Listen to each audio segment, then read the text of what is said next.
ಶುಭ ಮುಂಜಾನೆ, good morning. ಮುಂಜಾನೆ ಆರಾಧನೆಗೆ ನಿಮಗೆ ಸ್ವಾಗತ. ಕೀರ್ತನೆ 121 ವಾಕ್ಯ 7. ಪ್ರಭು ಕಾಯುವನು ನಿನ್ನ ಪ್ರಾಣವನ್ನು, ಸಕಲ ಕೇಡುಗಳಿಂದ ಕಾಪಾಡುವನು. ಪ್ರಭು ನಮ್ಮ ಪ್ರಾಣವನ್ನು, ನಮ್ಮ ಜೀವವನ್ನು ಕಾಪಾಡುವನು.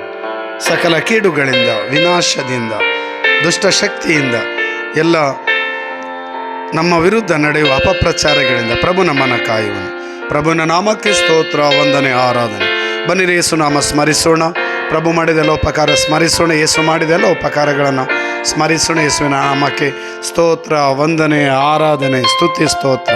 ಎರಡು ಕರೆಗಳನ್ನು ಹೃದಯದ ಮೇಲೆ ಇಟ್ಟುಕೊಳ್ಳಿರಿ. ಪ್ರಭು ಯೇಸು ನಾಮ ಸ್ಮರಿಸೋಣ. Hallelujah, hallelujah, hallelujah, hallelujah. ಯೇಸು ಯೇಸು ಯೇಸು ಯೇಸುವೆ. ಪ್ರಭು ಯೇಸು ನಿಮ್ಮ ನಾಮಕ್ಕೆ ಸ್ತುತಿ, ಸ್ತೋತ್ರ, ವಂದನೆ, ಆರಾಧನೆ. 121ನೇ ಕೀರ್ತನೆ ಹೇಳುವ ಹಾಗೆ ನಮ್ಮನ್ನು ಕಾಯುವವನು ನೀನು, ನಮ್ಮ ಕಾಲು ಎಡವದಂತೆ ಕಾಪಾಡುವನು, ನಮ್ಮನ್ನು ರಕ್ಷಿಸುವ ಪ್ರಭು ಯೇಸುವೆ ಸ್ತೋತ್ರ, ವಂದನೆ. ಈ ದಿನ ನಿಮ್ಮ ಕೃಪೆ, ಆಶೀರ್ವಾದ, ವರದಾನ ಈ ವಾಕ್ಯ ಆಲಿಸುತ್ತಿರುವ ಪ್ರತಿಯೊಬ್ಬ ಮಗನ ಮೇಲೆ, ಮಗಳ ಮೇಲೆ ಇಳಿದು ಬರಲಿ. ಜೀವದ ಆತ್ಮ, ಶಕ್ತಿಯ ಆತ್ಮ, ಪಿತನ ಸುತನ ಪವಿತ್ರ ಆತ್ಮರ ನಾಮದಲ್ಲಿ.